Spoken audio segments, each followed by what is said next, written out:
Dear friends, it's 11th of December, I'm sorry. If you're wondering why most of my last videos have been videotaped in my car, not in my office or in other locations, it's because I've been very busy running around setting up a new business, a pizzeria that we just opened, me and my partner, yesterday. I opened with my wife a coffee house a year ago. Now we got our pizzeria up.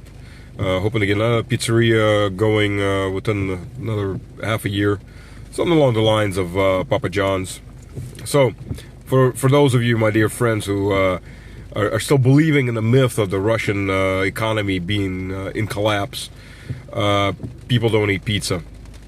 People don't eat out when they're poor, when the economy's collapsing. They don't buy coffee. Well, they may still buy coffee of some kind of brand, but they're not going to go to a cafe or coffee house, and they don't go buy pizza and pay for delivery to have it to their house because they're feeling poor. People don't do that. So you can see again, all lies. But what's new?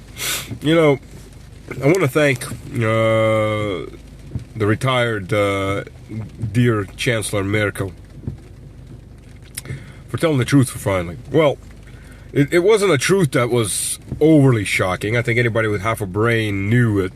They may not have been able to prove it, at least here in Russia. But she finally just, admitted what should have been blatantly obvious. And what was blatantly obvious was what she said, and I quote in this case,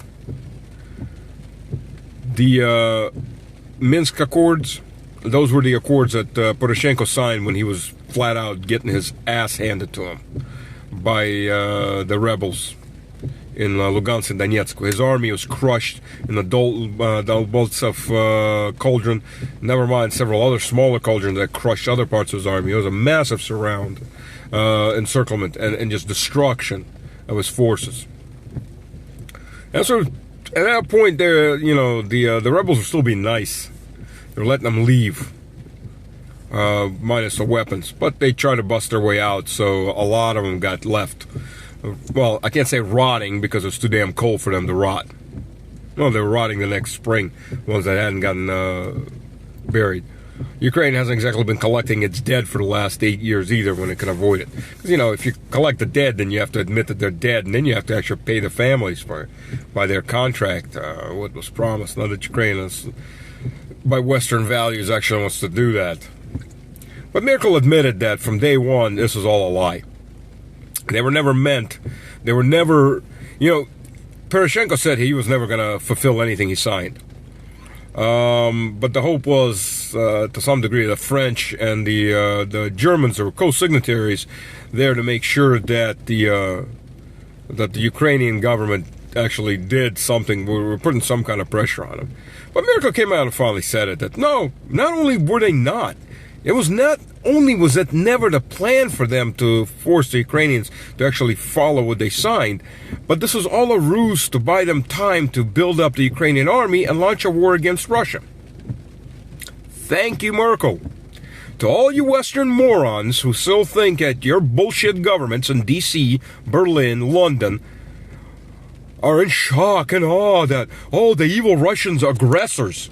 Welcome to reality. You are the aggressors. Your government is the aggressors, and you support that government one way or the other. You've been responsible for an 8-year civil war. You've been responsible for this war now. You and every last one of you that pays your taxes, doesn't go out in the street and say, no, we don't want this war. We don't want our government supporting it.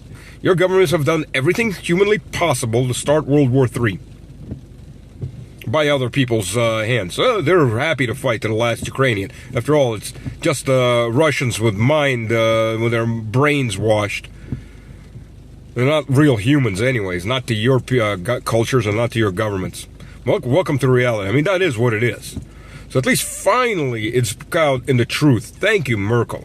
And she did it on television, she did it in an interview, and that was great.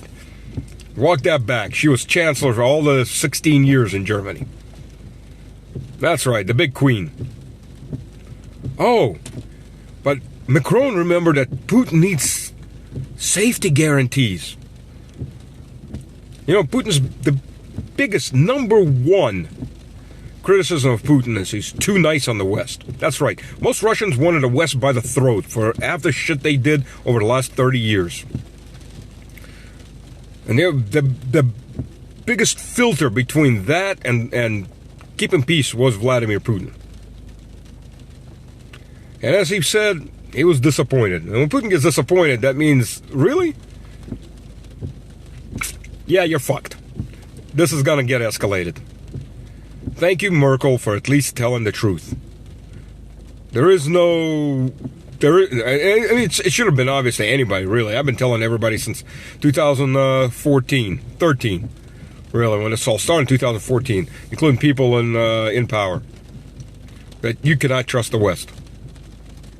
We are not human beings to the West. We're animals, white blue-eyed, blonde animals to the West. Nothing more. Try to treat us just like they treated the Indians with some beads. And finally, at least somebody in that leadership said the truth. So no, there's not going to be any compromises. There's not going to be any peace. There's going to be peace on our terms. And that terms is the destruction of the Ukrainian army, the Ukrainian government, and a new government that's going to be set by us, not by the West.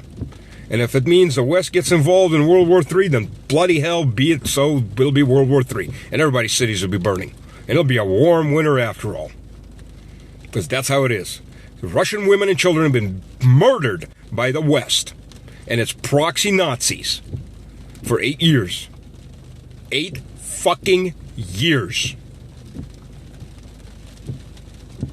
They're swimming in blood.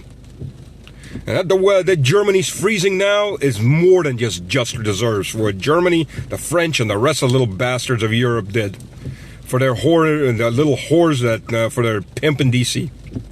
And that pimp is smacking them and raping them right now. Boy, they deserve that. They deserve that a lot. And they're not going to get anything from us either.